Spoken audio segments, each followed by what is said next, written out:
Norrie, and welcome to our Coast to Coast AM YouTube channel. Have fun, tell your friends, and share us with everyone. You can also find us on Facebook, Twitter, Instagram, TikTok, and Coast to Coast AM's mobile app. And always remember to log on to our website at coasttocoastam.com for daily articles, the best paranormal information, and all you need to know about your favorite guests. And now you can become a Coast Insider directly through the Coast mobile app. We welcome our international listeners and even offer a free 2-week trial. So don't delay. Become an insider today. George Norrie with you, Robert Morningstar with us. Robert is a civilian intelligence analyst, psychotherapist in New York City, also an FAA licensed pilot, instrument ground instructor. Robert has studied the paranormal and UFOs for more than 60 years and has written extensively to expose NASA's use of disinformation technology. Here he is back on Coast to Coast. Mr. Morningstar, how are you? Mr. Norrie, I am very happy and honored to be on the program.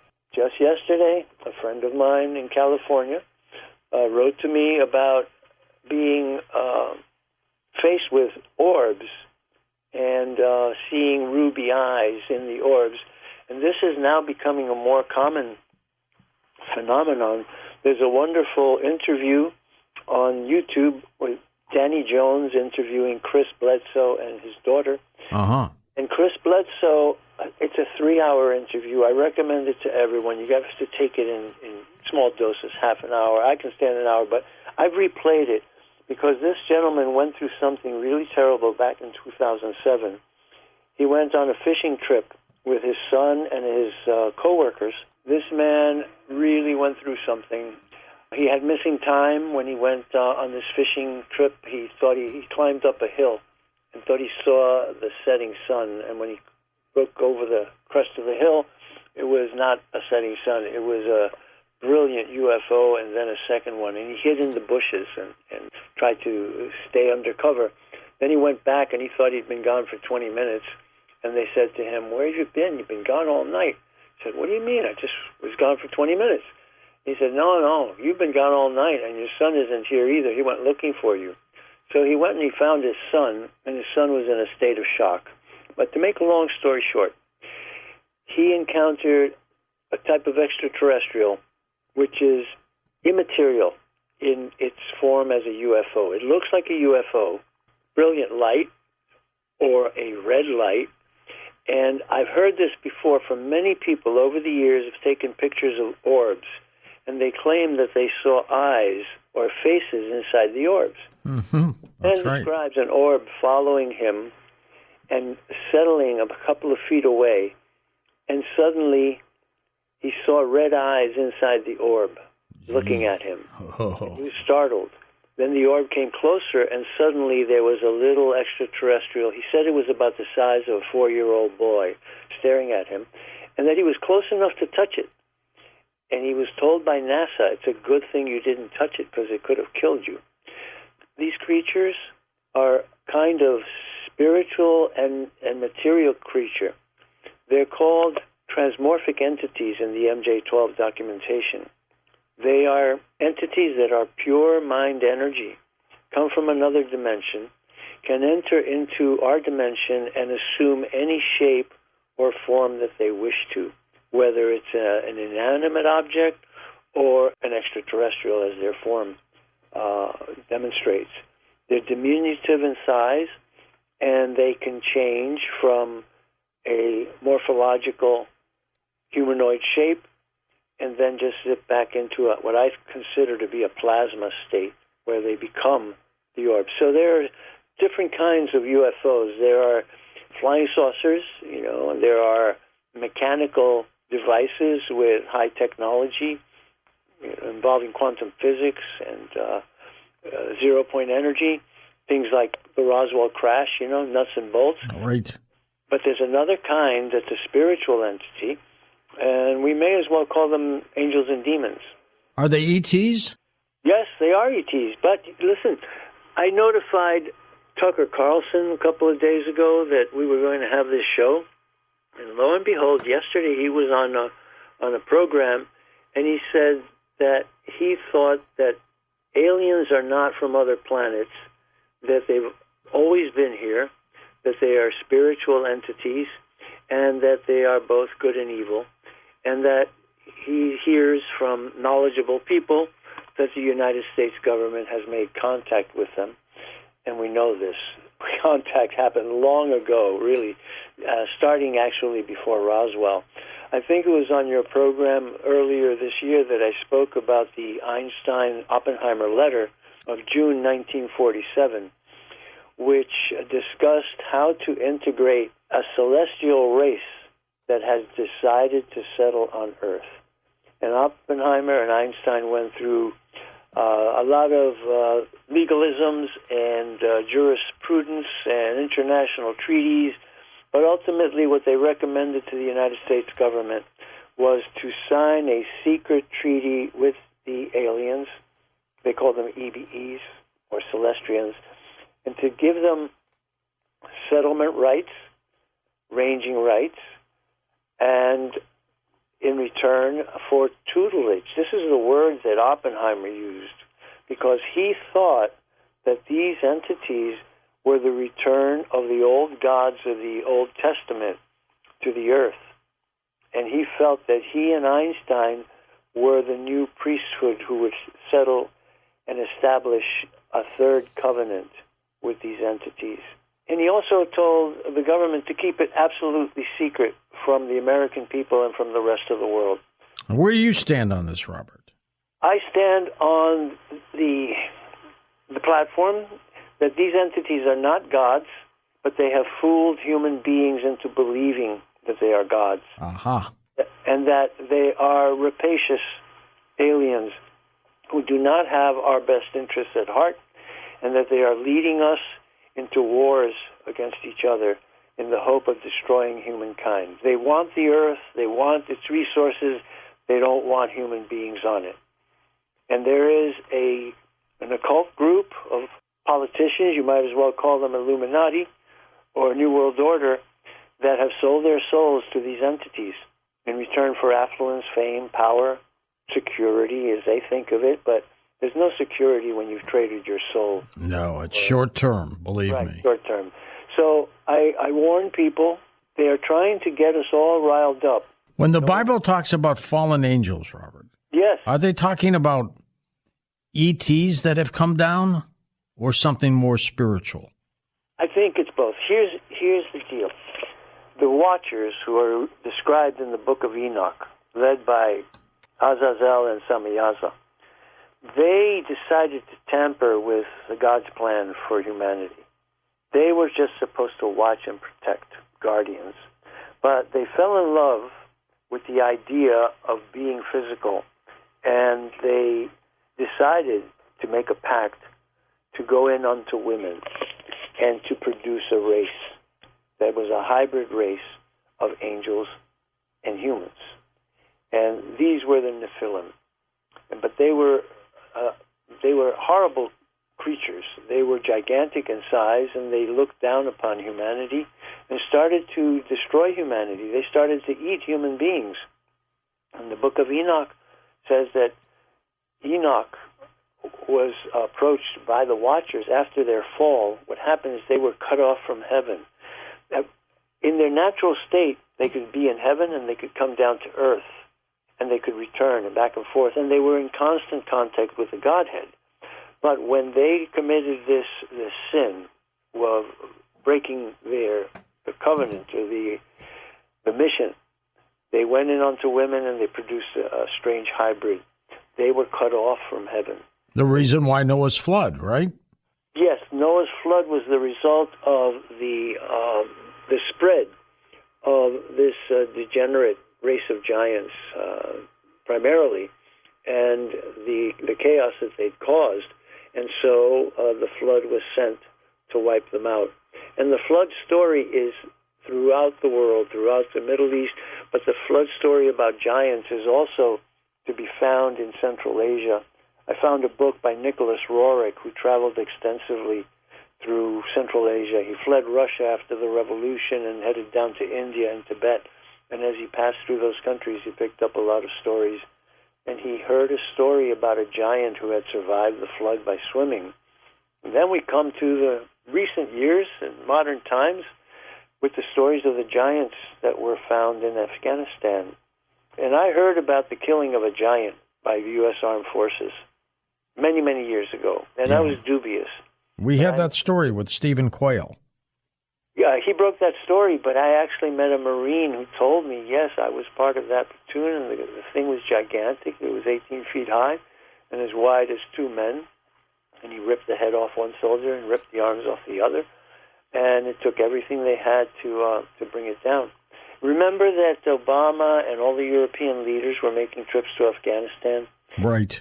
It apparently had something to do with either having found a portal or this body of a giant and a race of giants. Or both. Or both, yes. You took the words right out of my mouth.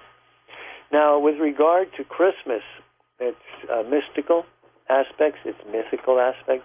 The myth of Christmas is that it happened in December. And I wanted to make a distinction between the cosmic Christmas and the terrestrial Christmas. What is that difference, Robert? The cosmic Christmas was the birth of light at the creation of the universe, at the Big Bang. The birth of light was the birth of life and love and creativity and the cosmic Christ Mass.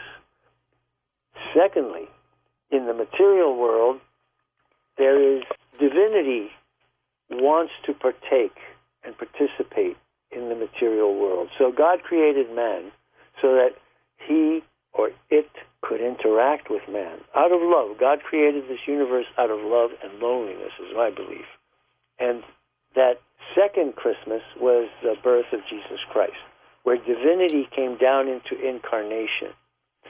But this incarnation, again, involves celestial influences. It involved the benign, benevolent angels, Gabriel, Michael, Raphael, who are the protectors of mankind. They are called the heavenly hosts, the army of God. That's their mission, isn't it? To protect us? It's to preserve life on earth and to protect us from the fallen ones, the demons. The watchers sinned. They became encased in matter. They could no longer travel back up to quote-unquote heaven. They could not have direct communion and communication with God, which they had before.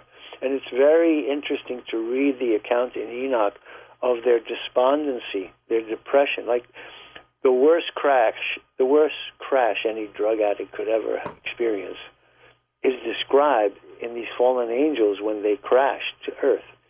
They were cut off from heaven, and they were weeping and crying and lamenting their sin in the desert. And they called Enoch and said, Enoch, please go ask God to forgive us. They wanted to repent, I guess. I suppose, but their sin was so great that when Enoch went before God and asked to intercede, on behalf of the watchers, God said to him, no, go tell the watchers that they should have been here interceding for man, not man interceding for them. They will not be forgiven. And then he calls Michael, Gabriel, Raphael, and Phanuel, 4 archangels, and he says, see what the watchers have done to the earth. See the abominations and the crimes that they are committing.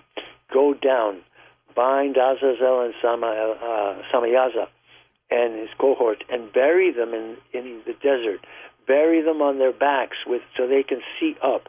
Bury them and cover them with stones so the sunlight never reaches them. And then lead the children of the watchers into wars with each other so that they may destroy each other and protect mankind. So that, in essence, is the basis of this extraterrestrial war that's being waged on planet Earth between the forces of good and the forces of evil. And the forces of evil hate mankind.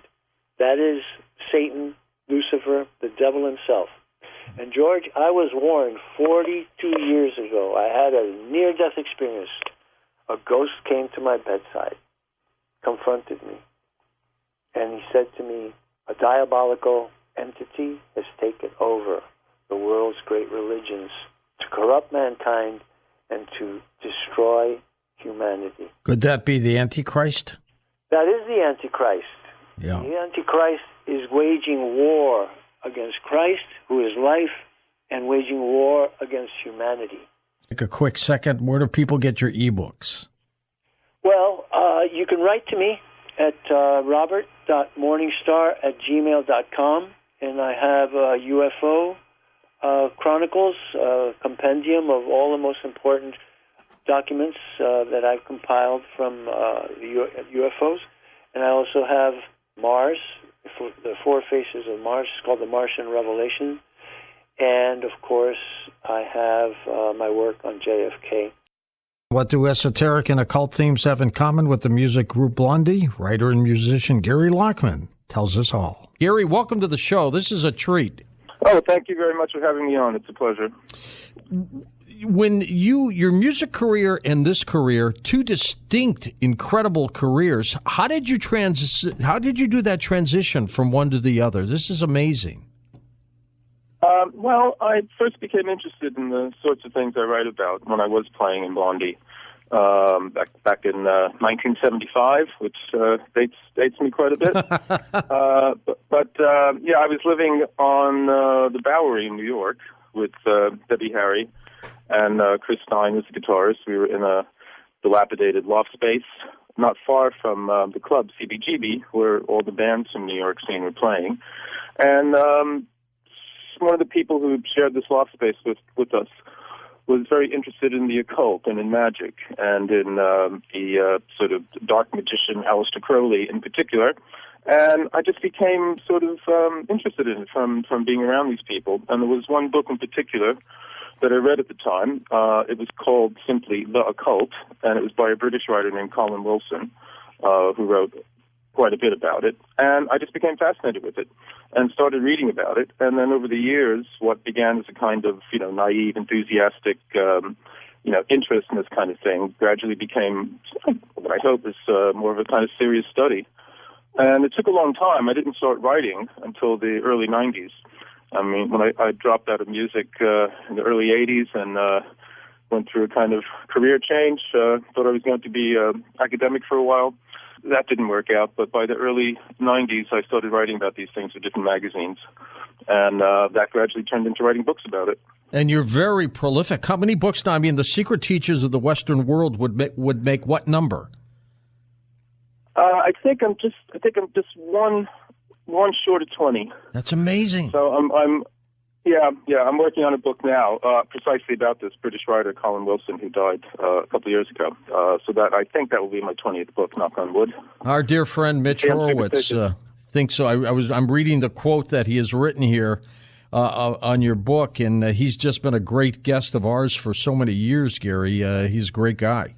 He's an editor at Penguin Torture, who publishes me. Yep. And so we've had a long working relationship. And he's a very insightful writer about these sorts of things as well. I want to spend just a little time talking about the band Blondie as we lead into your work here, The Secret Teachers of the Western World, in the couple hours that we've got you.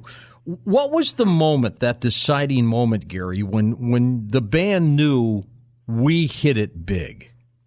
Well, I played with them early on, the early days, 75, 77, the first couple albums. In the early days, we played in New York, and we were the band least likely to succeed. I mean, we were fourth on the bill. We were basically we got gigs because people like looking at Debbie. Yeah. What had happened was in early 1976.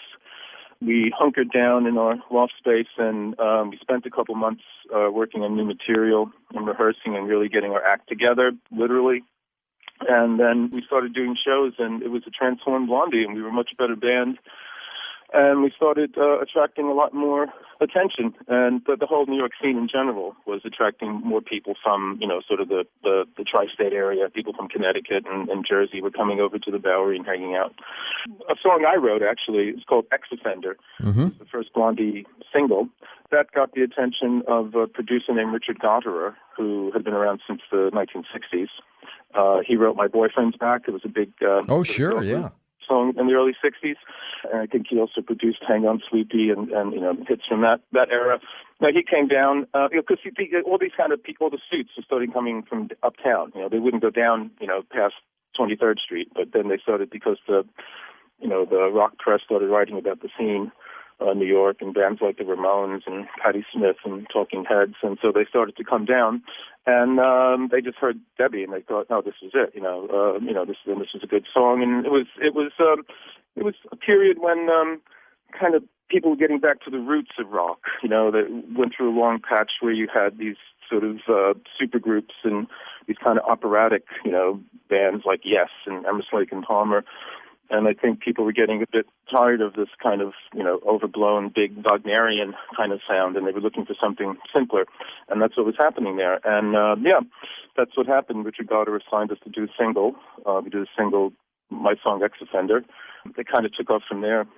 Did you ever make the TV scene with like the Ed Sullivan Show or American Bandstand? Didn't do the Ed Sullivan Show, but there was something called Don Kirshner's Rock Concert that was on late at night on Friday nights, and I did that, and there was a couple others. I mean, it's quite some time ago now, but I actually wrote a book about it. I wrote a book called New York Rocker: My Life in the Blank Generation, and it's about my years playing in Blondie, and I also played with Iggy Pop. For a while, he was sort of the grandfather of punk rock. He had a group called Iggy and the Stooges in the late '60s, and he worked with people like David Bowie, and wrote about that. And then I had my own band for a while. So yeah, there's a book, New York Rocker, that covers from about 1974 to 1981 when I was, running around playing rock music. Yeah, that's fascinating. We're still dear friends with Billy Gibbons from ZZ Top. Great guitarist that he is. Great guitarist. Yep. This transition then, while you were doing this, because as you said, you were interested in the occult really all your life, as you made this this transition, tell me about the title, The Secret Teachers of the Western World, because this is very important. Well, actually, a friend suggested the title because how should we say it? She was saying how there isn't one book sort of bringing together